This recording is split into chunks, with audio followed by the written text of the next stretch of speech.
Did one of the biggest financial advisors on YouTube get their channel hacked this week and have it deleted by YouTube? Well, it would certainly seem that way, and we're going to talk about it. My name is Sammy, and I run Advisor AV, and I help financial advisors create content on YouTube. So if you like that kind of stuff, if you want to learn some things, if you have a channel now or want to start a channel, subscribe to the channel, give it a like, and I teach some lessons and help you out. All right. So I had a different video plan this week to talk about, but there was some big news. It seems that JamesConole-CFP had his channel hacked and deleted by YouTube. So I was like, well, I guess I should probably talk about this because it's a good opportunity to teach a lesson. And it was really only on my radar, everybody, because I did a video last week on James, because it seemed, in my opinion, my perception, he was using an AI clone of himself to create content. You know, that you can go check that one out.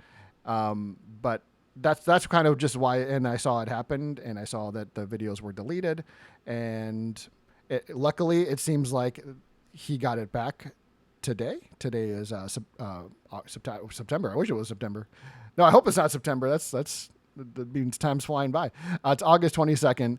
It's Saturday. It seems like yesterday on August 21st, Friday night, they got the channel back and secured, which is good. Never want to see a channel get deleted. It's the worst thing that can happen to a content creator, especially with like a hack and stuff too. That's awful. But it seems like they got the channel back. And if you look here, doing a search, it says my channel. This is typically because when the hackers get access to your channel, they will change the channel name quickly, and they'll make all the videos private, and then they will post like a crypto scam video, usually of Elon Musk saying like, hey, it's like an AI version of Elon saying like, give me money and I'll triple it. This is my new crypto thing. You know, that's typically what happens. It's out there. You can look it up. Plenty of creators this has happened to. It's like a crypto scam that's been running. And so when you get the channel back, eventually you have to change the channel name. And again, it looks like at the top here, like they've done it, but YouTube, it takes time to refresh all the YouTube servers and such. So that's why it still says like my channel. And then some of these are still like grayed out here a little bit because they have to go through and republish all the videos because they're all private. So anyways, that's kind of the background on how generally how the attack works. So there, like I said, you can watch other videos on YouTube to see how it works. But I'll say this, like it can happen to anybody, right? Like these days, and the internet was invented, the next day people were like, how can we hack people? Right? So the kind of I'll be transparent here for a second. I did a video yesterday kind of covering this whole thing, but because I saw that he got this channel back, I was like, well, now I should redo it, and then I'll teach just a really focused lesson about like what to do if you get hacked as a financial advisor and you're creating content, and why this happens and how to prevent it and such. So but throughout the week I kind of had an eye on it a little bit. And I went to X to kind of like investigate because it seemed like the company and James himself were being kind of quiet about it. And I can understand that and understand why, because they're probably trying to deal with it internally, a lot of stress. I mean, imagine losing a channel with 200,000 subscribers and a big income stream for your company. It's probably like a lot to deal with. But the system that exists that's kind of weird is, you know, you'll get your appeal form and stuff by email. YouTube will tell you like, hey, we deleted your channel, usually out of safety. That's how these things happen, is like they'll post their crypto video, they'll live stream it, and then YouTube has like internal AI flags that say like, oh, we need to shut this down for the safety of everybody, so we'll delete the channel for now, and then you can do the appeal and stuff and just prove to us that you're the owner. But part of that is you have to go to X for some reason. It's the system that exists, and you have to tag Team YouTube, and they will follow up with you. Like I said, I don't know why they do it this way or picked X specifically, but that's kind of what exists. So I went to X, search for James Conole here. I can't independently verify that this is actually him. Please don't go there. Please don't message him. Please don't like ask him about it. I just did a simple search. You could too. But it seems like he reached out to Team YouTube on August 19th. Hey, Team YouTube, someone hacked my YouTube channel to post a crypto video, and then YouTube deleted my channel. I've submitted the appeal. What else can I do to expedite this? And then they go through and they say like, oh, sorry that happened. Send us a DM, and there you go. So that is the process that kind of exists after these things sort of happen, right? And again, I can't independently verify this is actually him, but it would seem that, the channel was down this week and it came back up yesterday, and this is kind of the procedure. So it would seem, like I said, that this is what happened. So what can we learn from all this? So if you have a channel now, if you're a financial advisor, have a channel now, this is going to be a value-packed episode, right? And I really hope you take some action steps to try to ensure that something like this, not specifically this, but something like this doesn't happen to you. And if it does, let's kind of look over what you can kind of do as well. We're going to talk about that as well. So, all right, here we go. So you were hacked during a hack. So to prevent it, you can ask who has channel access first and foremost. You should do this today. If you're watching this video, please do this right now. I know it's a Saturday or Sunday or whatever, the weekend, Monday morning, probably too late, but if you have to do it Monday morning, do it Monday morning. You go to your channel, because I know some of you might have, 5,000, 10,000 subscribers, 30,000 subscribers. Even if you have one subscriber, please do this. You ask who has channel access. And I understand why this happens. You maybe flirted with the idea of creating content in general, and you get bouts of excitement, and you hire somebody on Fiverr or in India or the Philippines. You get an email saying like, we can help you create SEO or whatever. Or you fly to Denver and they put scripts in front of you and you read them like a robot for 6 months of content. Or you hire your daughter's friend to do some social media for you, and soon enough, or you hire a temporary marketing agency or whatever. Soon you get the idea. You know what you do. Eventually, there could be 6 to 8 people that have full manager or owner access to your channel that you gave them. And what that means is they can delete stuff, they can upload stuff, they can make a video calling you a jerk and they can upload it, right? So over the years, maybe you started a channel and it had 10 subscribers, and you hit a good streak, and now you have 10, 20,000 subscribers, 15,000 subscribers. Suddenly you could be asking, who has access to my channel? And maybe maybe you're monetized now as well, and your channel's pulling in $1,000, $1,500 a month. There are ways people can make that money sneak out the window if they have ownership access and such, right? So that's why it's important to first ask who has channel access and do an audit, like right now. Do an audit every quarter, maybe every 6 months, and just to confirm like who has access to your channel and who can make and create and delete things. There's different levels of like authorization that YouTube gives now. In the olden days, it was just like you could only be the owner or manager, I believe. But now there's like viewer access, analytics access. There's different access levels now. So see who has access and what levels they have. Next, what email are you using for the channel? This is a really important. This is sometimes how these hacks happen, is in the exuberance of starting a channel. Maybe also you have a firm and you're just like, I'm excited to do this. I want to be like James and get, 500 million subscribers or 500,000 subscribers. And I want to, make $3 billion of assets under management or whatever. I want to do that too. So I'm going to start my channel. I'm going to plaster my email everywhere so people can contact me as easily as possible. But I also am going to use that same email address to set up the channel, right? And say like, yeah, you started the channel, and in 8 months, again, you had a lucky streak or a good streak, and you now have 15,000 subscribers. And unfortunately, when you have an audience of any size and the channel's monetized, you're going to become a target. That's just kind of how the internet works as well. So If the hackers know your email address, they can reach out to you and send you malicious things. So, what email address are you using for the channel? Make that private.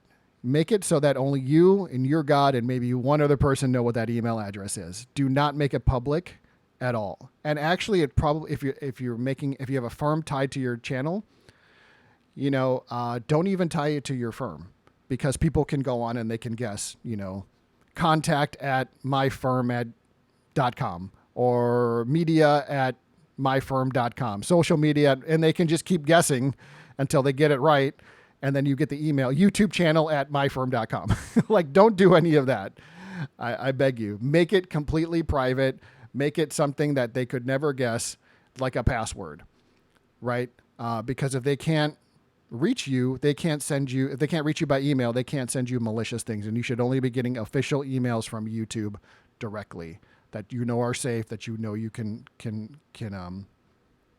answer. There's other security IT stuff that should also be in place. That's beyond that, but I'm just saying on a baseline level, there are companies that kind of like specialize in all that. Maybe reach out to them as well. But generally,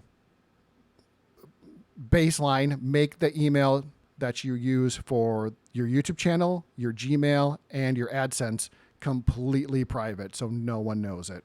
Please, you could still change it. It's pretty easy to change. Change it now. The next thing is, this is a personal belief now, is to be transparent, right? I think you owe it to your audience to be transparent. This is just my personal belief. Now, look,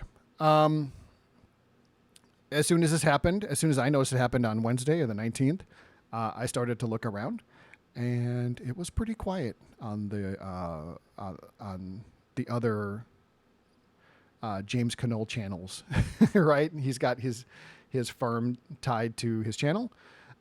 He announces it in the headline of his channel. I can go look here. You can see. If we go here, let's go here real quick here. Yeah, it says, oops, what happened there?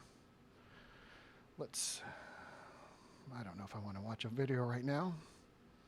Let's go back here.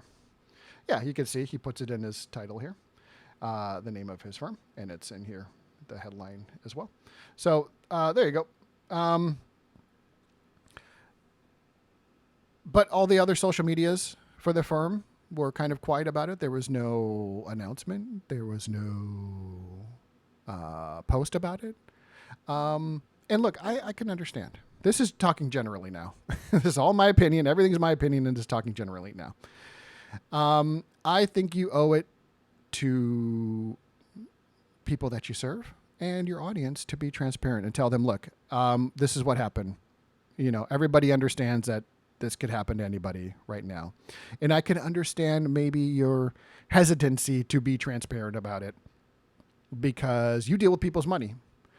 And if people saw that this happened to a social media channel, they could start asking questions about security in general. And maybe you don't want that. Unfortunately, they're going to find out about it eventually. All right? They're just going to find it's the internet. We live in the world. They're just going to find out about it. And maybe they will do a thing later on about it. I hope they do. But I can understand. And also, I'm sure they were dealing with it internally. There's lots of things to review. There's lots of things to ask. How did this happen? And such that we won't be privy to. We won't know. But in general, I think that as soon as possible, you should be transparent about it, because again, you're, as a financial advisor firm, you are dealing with people's money, and and you've tied your channel and your content so closely with your brand and your company in this scenario, or in any, if you're a financial advisor firm and you're doing that, yeah, to me, it's the right thing to do, but to each their own. Maybe you don't have to, that's up to you to make your call, but just know that if I was advising you, if I was helping you create content, I would tell you, you got to be transparent about it. It's the right thing to do. Lastly, you can run drills, right? Run drills like a fire drill, and make a plan. Obviously, maybe use Claude, or what else do you use? ChatGPT. Grok, whatever your AI of choice, to make you like a fire drill document and say like, hey, if we get hacked, what do we do? Let's implement this plan. And then like once every quarter, once every 6 months, maybe you don't tell your staff who handles your social media or your YouTube channel, and you say, we're getting hacked right now. What do we do? Let's execute our plan really quickly. It's 11 o'clock on a Tuesday morning. We're getting hacked. Here's the plan. We're going to start taking screenshots. We're going to start taking videos of the screens and stuff, and we're going to execute our plan to stop this as well. Because it's also something is like the hacks are typically pretty predictable at this point, and you can learn from others as well. So, also just kind of try to be proactive about all these things. I think you can like insure your channel these days. You can also probably put lawyers on retainer that kind of deal with this kind of losing your channel and talking to YouTube to try to like get your channels back quickly, so you're not having to run to X right away. And also know that you only get one appeal, so you can't mess that up as well.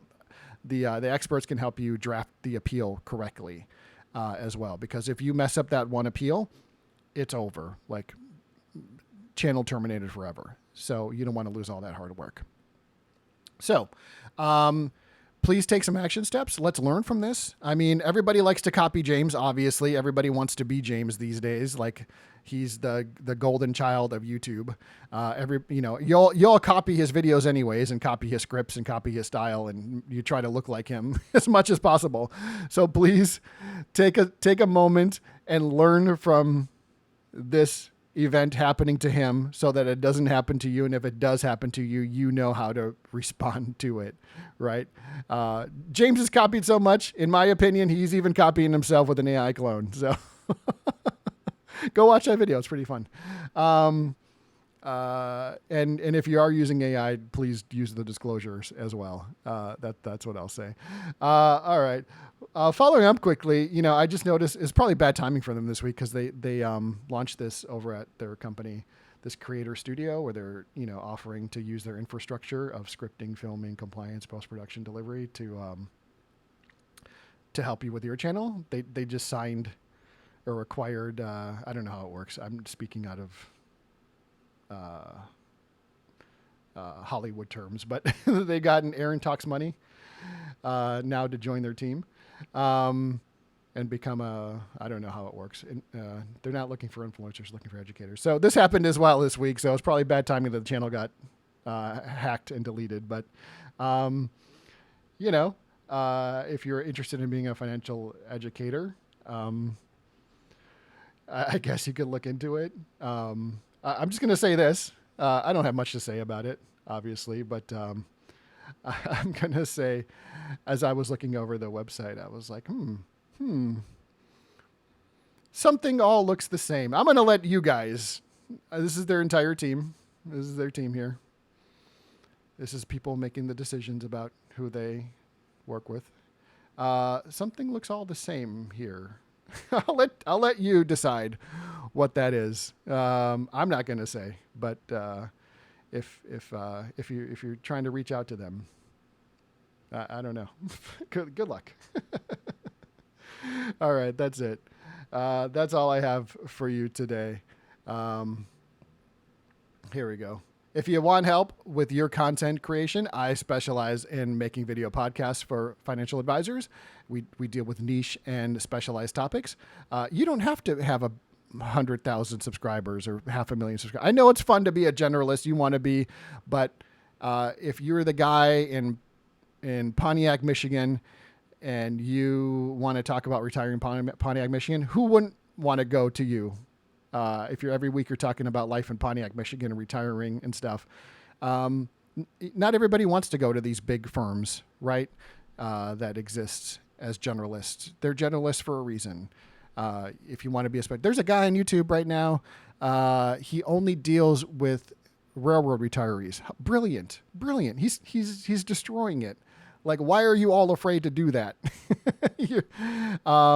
There's another firm. They don't do content quite yet. But I know from a peer that he used to be a Major League Baseball player. Why aren't you trying to serve other former Major League Baseball players in their lives in retirement? Please come talk to me. I will get you on the right track. All right. That's what I do, is very specialized in niche content. So like the video, subscribe to the channel. If you want to keep learning, please take these action steps. If you want to talk to me, I'm available. I can help you set up some of this stuff here if you want to do it. advisораv.com. And I will see you with a non-James lesson soon. Thank you.